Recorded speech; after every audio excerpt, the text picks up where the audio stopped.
Good evening, ladies and gentlemen. It's my pleasure to declare the meeting open and welcome all in attendance. Today, this meeting is going to be live streamed and recorded in accordance with the City's Live Streaming and Recording Council meeting policy. By being present at this meeting, members of the public consent to the City recording and live streaming the image and or voice. It's my pleasure to declare the meeting open and welcome. I'd like to invite Councillor Barry Winmar to present the Welcome to Country. Thank you, Madam Chair. First, I'd like to acknowledge that this meeting tonight is on Noongar country and to pay respects to my elders past and present. Ngalak nyining kurlong ngalak noich nija Noongar buja. Noongar mort jerpen nyining nija kwala. Kwabadak Noongar buja kurlong. From the beginning of time to the end, this is Noongar country.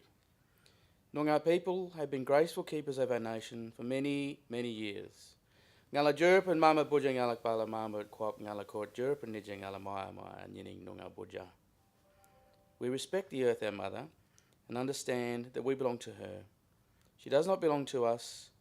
In all her beauty we find comfort, well-being, and life that creates a home for everyone that has become a keeper of Noongar country. Jinin Karajin Jerpin Nijawer Noongar Buja Ngala Maya Border. Look, listen, understand, and embrace all the elements of Noongar country that is forever our home. Kai Wanju Ngan Barry Winma Wajak Baladong Marman Ngan Kurt Jerpin Nunuk Nina Nija Noongar Buja Darjali Wangani Noich Noongar Buja. Hello and welcome. My name is Barry Winmar. I am a proud Wajak Baladong man. My heart is happy as we're gathered on Noongar country and speaking here on Noongar country tonight. Thank you. Thank you, Councillor Wingmar.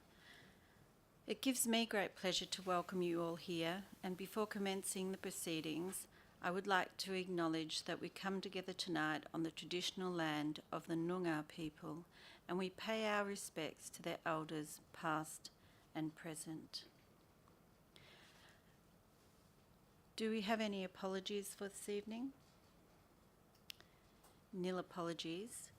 I would like to advise that we have two visitors with us today. One from the Office of the Auditor General, Ms. Thalia Sumatras, and also a partner from RSM, Mr. Krishna Harami, and they will be addressing us shortly. I would also like to advise that Mr. Ben Arnold, a member of this committee, will be participating in the meeting via electronic means. And can I confirm that Mr. Arnold's connected in appropriately? Yes. Thank you, Alicia. We have no public question time matters or petitions, presentations or deputations. Are there any declarations of interest relating to this agenda that have not otherwise been recorded? I note no declarations of interest. Now I'd like to move to the minutes of the previous meeting. Could I ask for someone to move those minutes? Move, Chair. Thank you, Mayor Adams. Could I seek a seconder, please? Thank you, Councillor Winmar. Is there any discussion on the minutes? If not, I'd like to put the minutes to the vote. All those in favour? Against? The minutes have been accepted as a true and correct record of the meeting. Ben, are you there? Yes, I'm there. Yes, I'm here. Would you be able to vote for us? Yes, yeah, I move that motion. The motion's been moved. Are you in favour of the motion? Yep, I'm in favour. Thank you, Mr. Arnold. We're now at item 8, the reports. I'd like to put a motion from the chair that we bring forward and address item 8.4. This is the 2021-2022 Financial and Information System Audit, so that the auditors may address this item rather than wait for the duration of the meeting. Could I have a mover for that? Thank you. I'm happy to second that, thank you. Thank you, Mayor. All those in favour? Mr Arnold? Yep, in favour. Thank you. The motion's carried.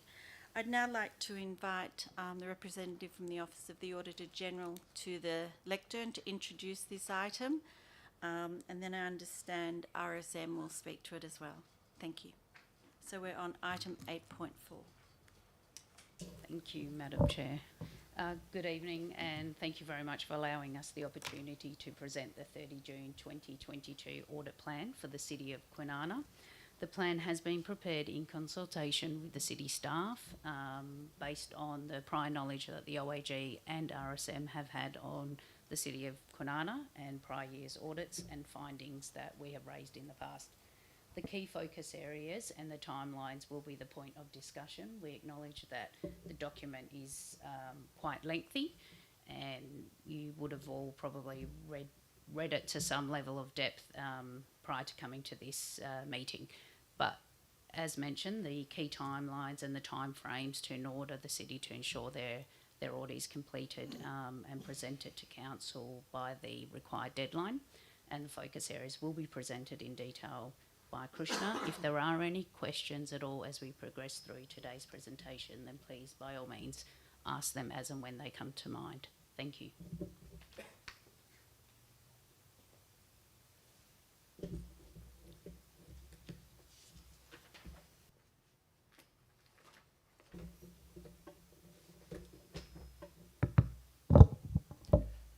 Thank you, Madam Chair, and good evening, everyone. I'll be talking with the audit planning memorandum circulated with everyone. So if I take the document as read, and obviously as Talia mentioned, I'll walk through the council and the team here of our plan for the audit for the upcoming audit 2021-2022. So I'll direct my attention to section 2 of the report, which says audit summary. Yep. Obviously, the scope of the engagement is to audit the financial statements of the city. The Auditor General will be the ultimate issuing the opinion for the audit in relation to that, and our duty is obviously to recommend an opinion to the Auditor General in relation to the work we've carried out. So this document, further down the document, I'll discuss our plan for the audit, for the upcoming audit, and how we wish to carry out that audit. The next page gives us a timeline, like a summary timeline, which obviously are key to all stakeholders. If you can see from there, June is where we start off the process, and we try concluding the audit closer to November. In Appendix 1, we have the detailed timeline, which we've agreed with the city's management, and obviously if there's any changes, we're more than happy to accommodate that with due notice as well. Moving on to the third part of the document. This document obviously summarizes our plan for the audit, which obviously has detailed information over the supporting pages. So the first part obviously is the internal control environment. Obviously, as part of the audit, we assess the controls in place at the city, and obviously if there's any due recommendations or any improvements, we bring that to the management's attention through a management letter point as well. The other part is obviously fraud considerations. Obviously, being auditors, we actively don't look for fraud, but obviously it's our duty through our testing of the audit procedures. If we do come across any items that obviously relate to fraud, obviously it's our duty to report that back to management as well.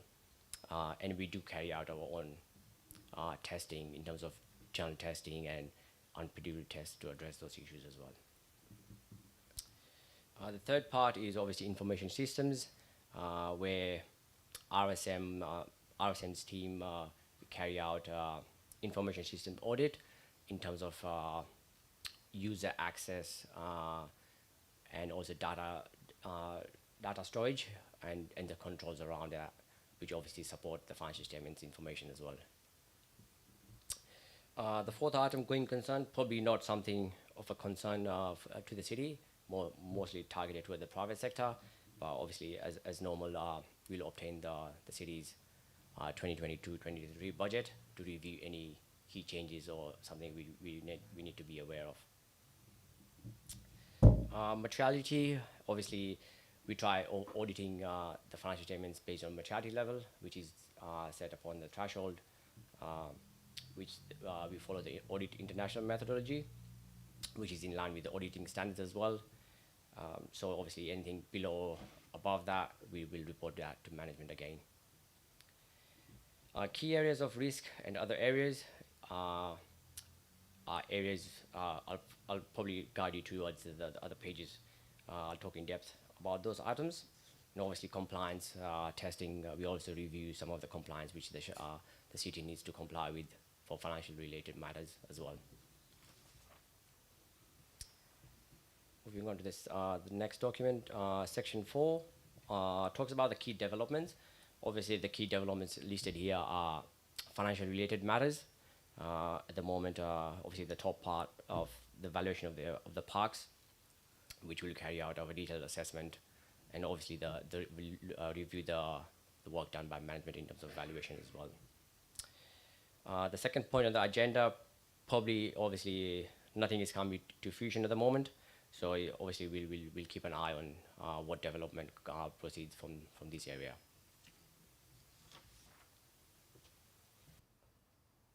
Section 5 is where it's like a flow chart where it tells us what level of work we need to do on what areas.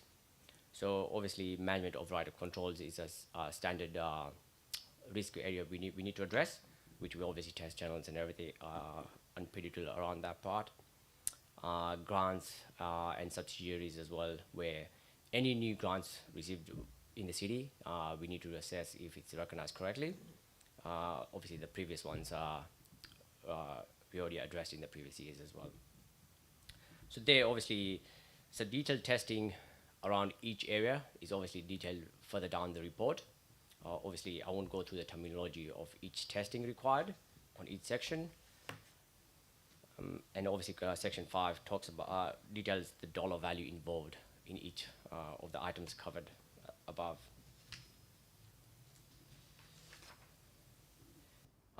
Section 5 obviously continued, obviously the other pages below talks about the level of details and the test we perform.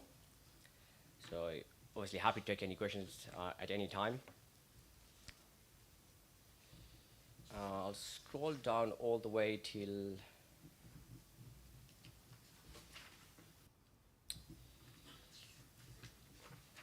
section 7 of the report, which obviously talks about the information systems. Obviously, as I alluded earlier, that engagement team obviously will test, assess controls around the computer, and also changing management that obviously impacts the financial statements as an overall risk which we address.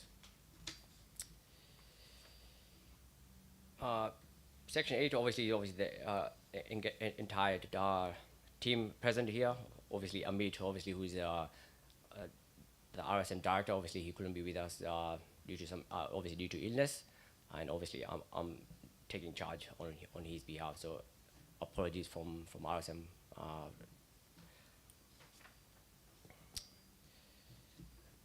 And yeah, and obviously the subsequent pages at the bottom obviously details additional information about the section I just covered at the top. So obviously appendix 1 is the detailed timeline. Moving on to appendix 2, obviously this is the methodology RSM uses to audit the significant and non-significant areas, which obviously covers the materiality as well. Appendix 3 talks about the controls. So in this section, where as part of the methodology, it allows us to leverage of work done in previous years. So what I mean by that is, if you've tested payroll in detail in the previous years, we can rely on work done previously in this year, but obviously we have to maintain the system that everything is still the same. And obviously, if anything is changed during the course, we have to test that again. So in this year, we'll be testing procurement and purchasing in depth. Section 3.3 obviously talks about internal controls matters that were raised in the previous years. Obviously, a part of our duty will assess those controls and the status and update on the matters if they're being closed or in process in due course. Appendix 4 obviously talks about fraud risk, where obviously it's our duty to obviously look out for that. So that obviously, as part of the details, we'll probably conduct tests around that section as well.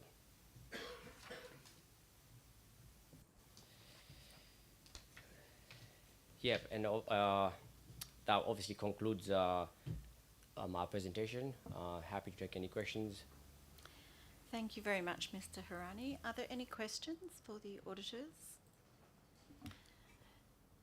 Councillor Winmar. Thank you, Madam Chair. Krisha, look, thanks very much for that, the detailed, bit more detailed look into the report. Just in relation to 3.3, the effective controls for internal measures, they're at the time of now, you're hoping to provide an update because some of those are only partially completed. So as we go through the report, we'll get updates on those regularly. Is that correct? Yes. So as part of the controls, obviously the meeting is usually should happen around the April mark. Obviously we're a bit late in terms of providing an overall assessment on that. So the next meeting we'll probably chair the management letter points, which we addressed in the interim stage at this point. So the interim audit has already been completed. So we'll address those matters together with the prior matters in totality. Thank you, Krishna. Thank you, Madam Chair. Any further questions? Mr. Arnold, do you have a question? Yes, thank you. I just had a couple of questions, if that was okay. First question was, I understand that the interim management letter will be issued in the 24th of June. I was just wondering if there's anything of note. I appreciate that it hasn't been formally issued, but whether there's anything at this point in time that you can possibly share, please. Sure. So obviously, at this point in time, what is happening in the background is we're validating the information we've gathered with management, and obviously management will be given the first instance to report those findings.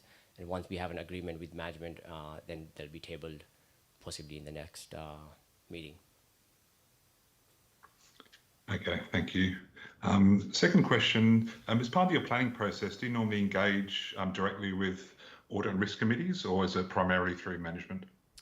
It's obviously through management, and obviously as part of the audit, we are obliged to obviously read through the minutes and the documents for the audit risk committee as well. Okay, no problems. I had a specific query around Section 5, key areas of audit focus, which is on page 32 of the minutes. My question, and it's a graph that you've got the likelihood of occurrence and the potential impact on financial statements, and it was around the rating for the grants and subsidies revenue. Yep. You've indicated the assessments based on a number of factors, and with revenue sort of grants being a significant risk and it being relatively low in terms of revenue compared to items such as rates. I was just wondering if there's any particular factors you can share around why that is a significant risk. Sure. So obviously that purely comes down on the interpretation of the accounting standards. And obviously, if I drill down a bit detailed, so rates are obviously billed the first part of the year, and obviously the risk of that is probably on the collectivity part of it. So obviously, we downgrade that in terms of risk, obviously most towards the recoverability of the rates. And then for a similar benchmark for grants where the city obtains new grants, so they have to go through a mechanism where they have to fulfill which accounting application they need to process, which relies significant judgment, which that's the area which we call as high risk, which we need to interpret the contract and obviously the interpretation it has on the accounting standards as well. Hence the different level of risk. Thanks very much. So just to play back in terms of your assessment, that's from an inherent perspective, as in it's not necessarily in terms of the level of control, oversight, etc. It's around that interpretation. So it's more of a sort of broad nature in practice as opposed to anything from a control environment side. Yeah, that's right. Yeah. Okay, thank you. One final question. Section 7, Information Systems Audit Approach, which is on page 39 of the minutes. There's a reference in there to the Civica Authority, which is in the third paragraph. I just wanted to confirm whether that's a potential typo or whether that's something specifically for the city of Kwinana. Obviously, it might be a type of the Civica. Obviously, the city obviously is at the moment in the present trying to obviously get into the new accounting system. So yeah, the Civica might be a typo from my end. Okay, no problems. Thanks very much. That's the final question. Thank you, Chair. Thank you, Mr. Arnold. Any further questions? If not, I'd like to note the officer's recommendation. Do we have a mover? Happy to move. Thank you. Seconded? Thank you, Councillor Feeney. All those in favour? In favour? Thank you. Nil against. So the officer's recommendation is carried. I'd like to thank the Office of the Auditor General and representative from RSM for attending in person this evening and for outlining the approach going forward. Thank you very much and good evening. Thank you. We'll now move to item 8.1. This relates to Regulation 17, the Audit and Developer Contribution Payment Audit Action Update. I note that it has two confidential attachments, Attachment A and B. In addressing this item, does anyone wish to take this item behind closed doors in order to discuss those attachments? I'm happy to move behind closed doors, but it depends if somebody wants to speak to those attachments. Moved by Mayor Adams. Is there a seconder? Councillor Winmar. All those in favour? In favour. Thank you. Carried. We'll now move behind closed doors. Now, is there a member of the executive wishing to speak to this item before we open it for questions?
lights correct?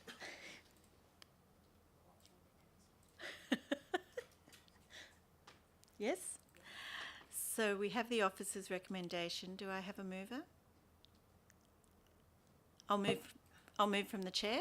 Seconder? Thank you, Mayor. All those in favour?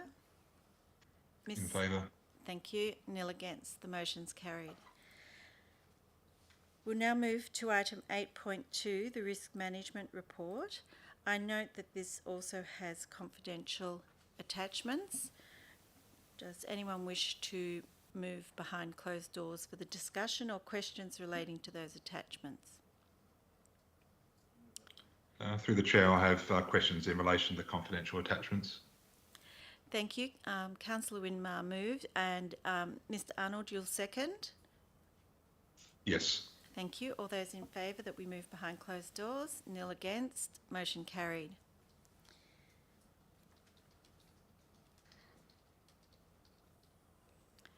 And can I confirm that we are offline?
In relation to 8.2, the risk management report, we have an officer recommendation. Could I have a mover, please?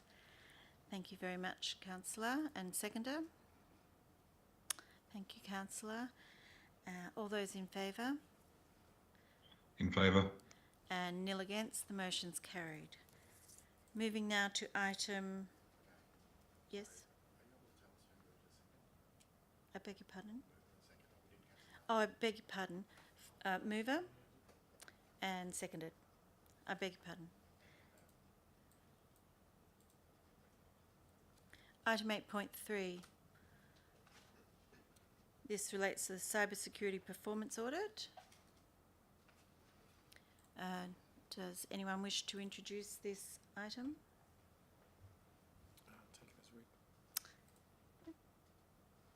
The CEO suggested that we take it as read. Do we have any questions relating to this item? Mr. Arnold?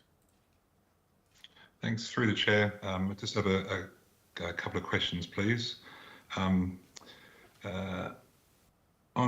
page 19 of the agenda, in relation to the cybersecurity policy, reference a previous discussion around the process for policies, and I think noted that the policies go through the process of being created and approved by the ELT. So the cybersecurity policy action has been sort of closed, but yeah, just in terms of the process for that to be displayed with the other policies on the website, just sort of noting that that policy is not on the City of Kwinana website. So I'll just confirm the stage of the process that that action is in. We do have a comment from management on that.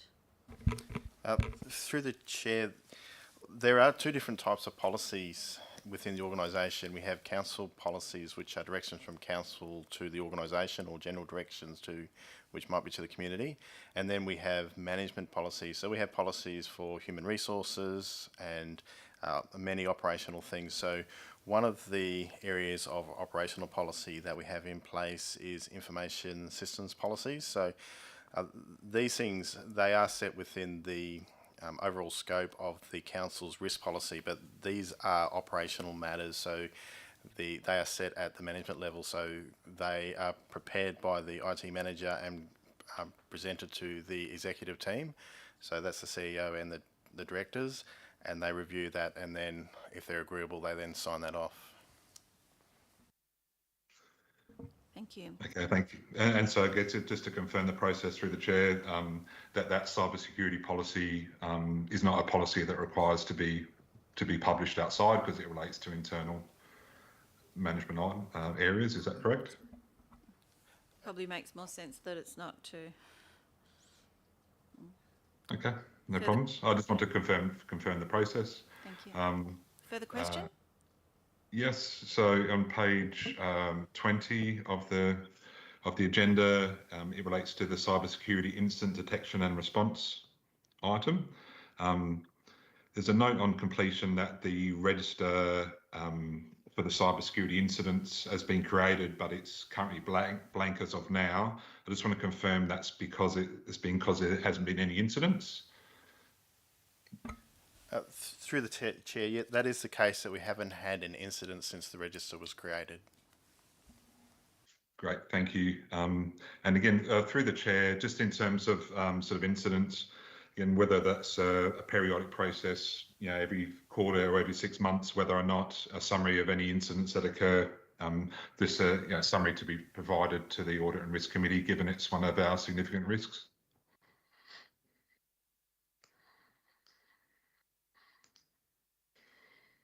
Through the chair, yeah, that's something that we can do. Okay, thank you. I had a question on page 21 in relation to the risk management strategy to define responsibilities to manage cyber risks. There's a reference that a risk management process has been created. Is that in addition to the enterprise risk process that is run through CAMS? And if it is different, perhaps just a quick summary of the process. Through the chair, So within CAMS, we don't go to the minutiae of these things within CAMS. We leave it at a higher level. So at some point, we have to break it down into its smaller components. We take the same approach with safety and many other parts of the business where there's other operations that pick up the more detail. I can't run you through. I'd have to take that on notice, the details, but we do have a process, and we do review it each month within the IT team meeting. It's an agenda item, and it's also minuted within the team. Great, thank you. Yeah, thank you for the update. I was just a query. With we're having there's sort of IT risks as part of the risks which are included as CAMS and included as part of your normal sort of management review and these type of audit risk committee processes. I'm just wondering if there was a separate sort of process or a separate register, etc., which had more detailed information. And I guess where the question would come was whether that sort of process aligns with the sort of general City of Kwinana risk process. So there is alignment between some of those strategic and key operational risks together with some of the more detailed IT specific risks. That would be part of this normal process. Thank you for those comments, Mr. Arnold. Do you have any other further questions? I'll just add to that. Oh, the CEO has indicated that he'd like to respond. Yeah, just in relation to Mr. Arnold's question 3, Madam Chair. It's not seen as being a separate risk process. You'll notice that under the risk management framework, there is IT classification. So these risks would be classified as an operational risk, which would then be recorded in the risk system, i.e. the CAM system, and then the IT team would then manage them accordingly. So we don't see that as being a separate process. It's all part of the risk system. Great, thank you. And then through the chair, I think that's good risk management process. To have the alignment between your risk process, which captures all your risk and it contains all the relevant information. With those items that require a more detailed sort of view being aligned to that. So it's good industry practice. So I appreciate the update. Thank you for those questions. Mayor Adams. Thank you, Chair. I have a question in relation to the completion remark that 70% of employees have completed the cyber awareness training, with those remaining being reported to the executive leadership team for a follow-up. So there's 30% of the staff who haven't, and this is a critical area of risk for us. And does that include the elected members as well? Because we are required to do cyber security, and what timeline have we been given to complete training modules? Through Madam Chair. That's correct. It does also involve elected members, so I encourage the elected members to complete their training as soon as possible. In terms of the staff, we also get a report that's provided to each of the executive members, which outlines which staff have not completed the training so that we can follow that up. So there's quite a robust process for monitoring who has and has not completed, but encourage you to complete it ASAP. And when does it need to be done by? There's dates as to when it's due to be completed. As it is an operational risk, but generally the elected members come under a kind of a different area. Is that something that I'm required to follow up with the elected members, or you'll do that? Through you, Madam Chair. We will send you a report as to which one of your councillors haven't completed the training. Thank you. Excellent question. I'd just like to comment on what appears to be a very large amount of work that's been done since the original audit, and commend management for addressing these risks. If there are no further questions, I'd like to note there's an officer recommendation and request if we have a mover for that. Thank you, Mayor, and seconded by Councillor Winmar. All those in favour? Mr. Arnold? Favour. Thank you. Nil against. The motion's carried. Thank you. As you know, we've dealt with item 8.4, so we'll move now to item 8.5, the Occupational Safety and Health Statistical Data Report.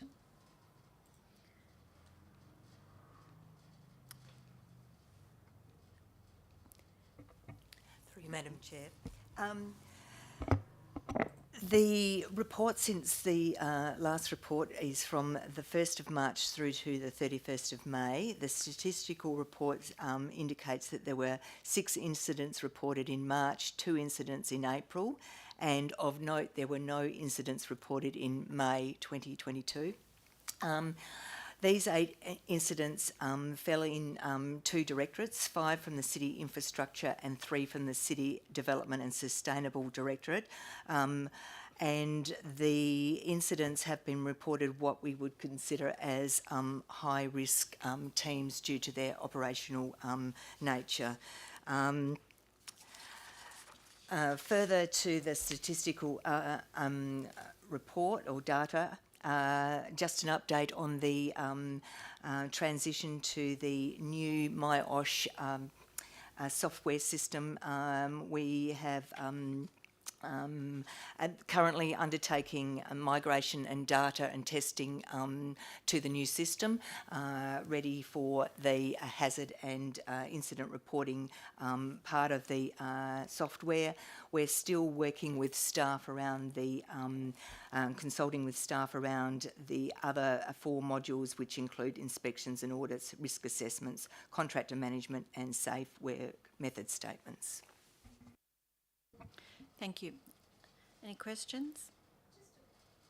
Sorry, just a really simple one. I should probably know the answer. I could probably guess it. But on page 58, where we talk about the mechanism of injury, and we have a list of factors underneath, social factors.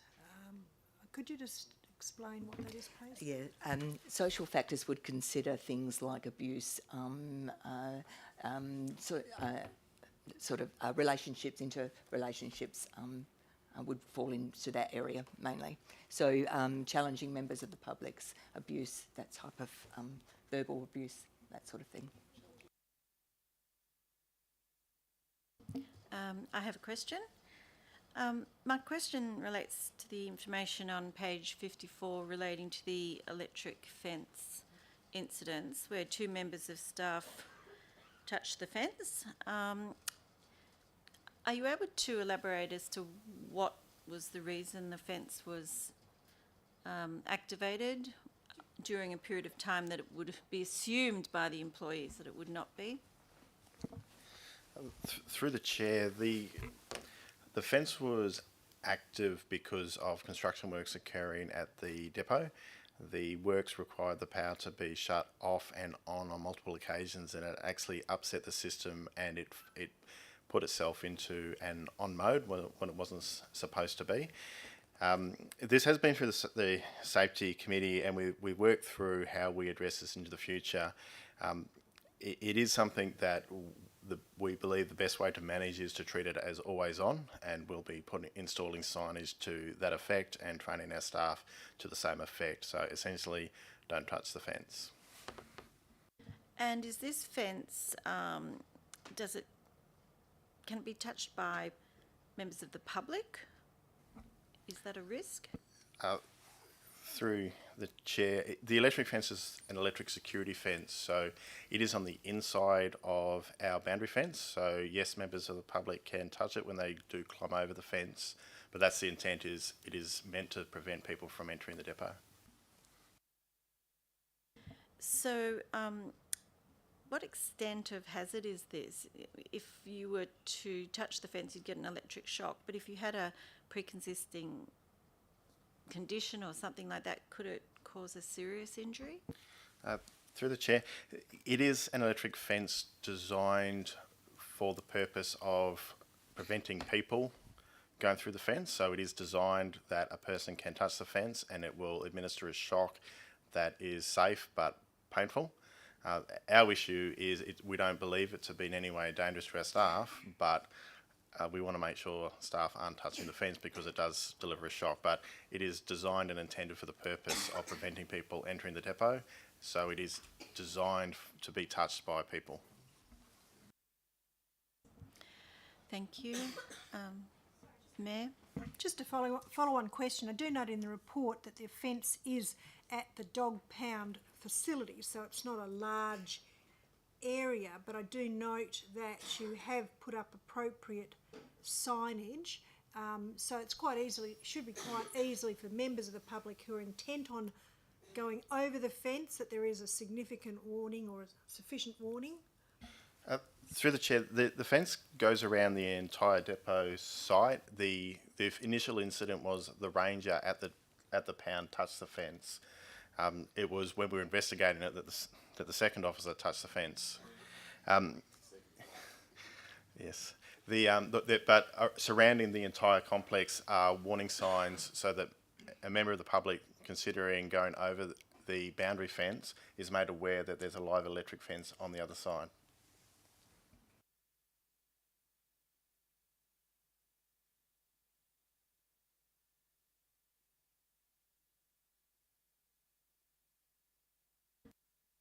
So does the city have any other electric fences that could have the same impact by virtue of interruption of power and therefore default to on? Through the chair, there's no other fence that I'm aware of. And the issue with our fence, it is inside our boundary fence, so it's not a risk to the members of the public. It's only a risk to our staff. It is designed to be touched by people, it just hurts.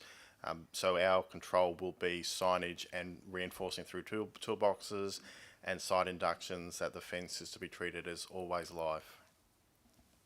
Thank you. Any further questions? Through the chair, I just have two queries, please. Thank you. Thanks very much for the update in terms of the MyOsh implementation, both written and verbal. Just a similar query in terms of the risk assessment process, in terms of the alignment with the CAMS or the enterprise risk process, just confirming that there is alignment between the processes. Through the chair, it is the intention that the risk, we will still use the CAMS risk register or software system for our safety risks as well, so that we're not, they're all kept in one place. Thanks very much for the updates. And so in terms of the process, you still manage the risks all centrally and in the one spot through CAMS, but you're supporting information in terms of incident management, hazard reporting that will ultimately flow back through the risk process, through the CAMS process. Yes. Is that correct? That's correct. Thanks very much. And just a second and last question, there's a reference around the new work health and safety legislation and some work and gap analysis done specifically on workplace and psychosocial sort of risks. There's quite a bit of sort of work and references around the changes in legislation to that. Was there any sort of gaps particularly within those areas or any items of work over the next 3 to 6 months in relation to workplace psychosocial risks? What the city has done is we've had the desktop audit to the ISO 45001 standard to help us understand where some of our gaps might be when the legislation was coming in, and so we have started, we have 12 months from the 30th of March 2022 to implement the new work health and safety legislation. So we've looked at all of our documentation and we're working, identified what will need to be updated and what will need to be if there are any changes that are required.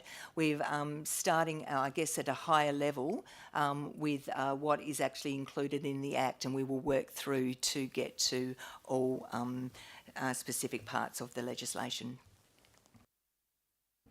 Thank you. Thank you very much for the update. And maybe through the chair, as part of this sort of agenda item going forward, maybe just a summary in terms of that sort of work over the next 12 months to get ready for that legislation might be useful for consideration by the committee. But thanks very much for the update.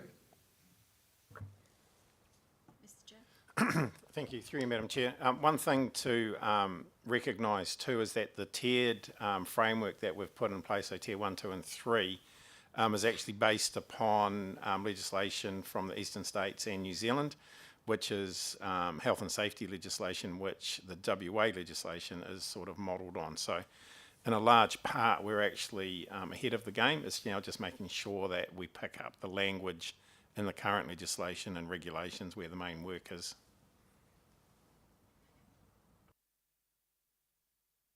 Any further questions? If not, I'll move from the chair that we note the officer's recommendation with respect to the OH&S report. Do I have a seconder? Thank you, Mayor Adams. All those in favour? In favour. Nil against. The motion's carried. Now moving to item 8.6, the progress of the One Council implementation project.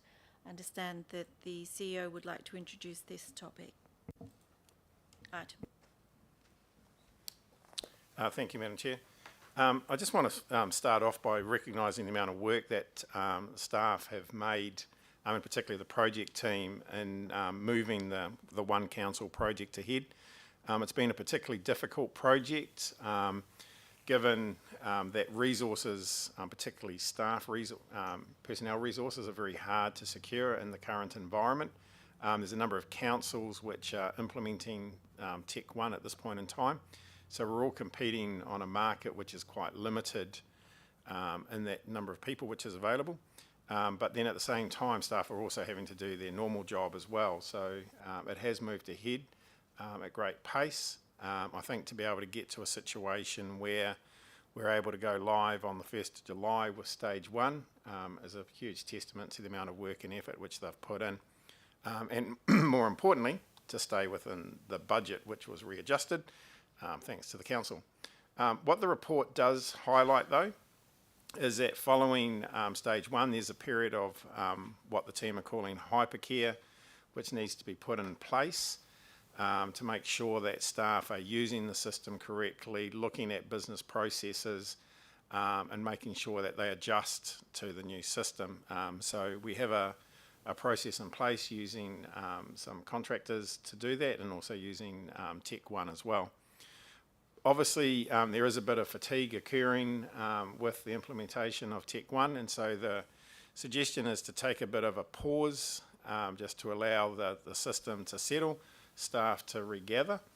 But more importantly, we also want to look at how we implement phase two, rather than sort of doing configuration from scratch, to look to use configuration which is currently in place in other councils, and then to see how we adapt our processes to that.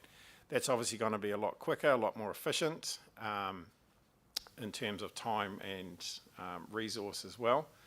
So that doesn't, we believe, will delay the potential final stage of phase two, but it just means it will take a little bit of a pause. More importantly, we also need to use the time as well to try and engage a project manager. Our change manager is currently acting as the project manager, and so that's putting quite a toll on her at that time. So a few things that we need to get done. Obviously, implement stage one. There's also a major upgrade that needs to occur in about October. So we need to do the major upgrade, let the system settle for staff to go through checking that. Thank you very much. Are there any questions? Mayor Adams? First of all, I'd also just like to commend the staff. I know that it's been a very difficult and prolonged and expensive exercise, and one that was inherited by the CEO in a sense. So to have got to this point, we never thought we'd be here. 12 months ago, if you said you're going live 1 July, it was always the date we were hoping to, and now it looks like it's actually going to come to fruition. So I think it's with a great deal of relief when 1 July comes and we can say, well, we have gone live, and we really do hope that it's everything that it was made out to be, and that was to try and simplify administrative processes within the city of Kwinana, which will be, of course, add on a lot of time advantages to the staff and helping them with their work. Just a very simple question. In the report, you talk about a talent management model. Can you please advise me what that is? Because I couldn't find a definition for it. Through your chair.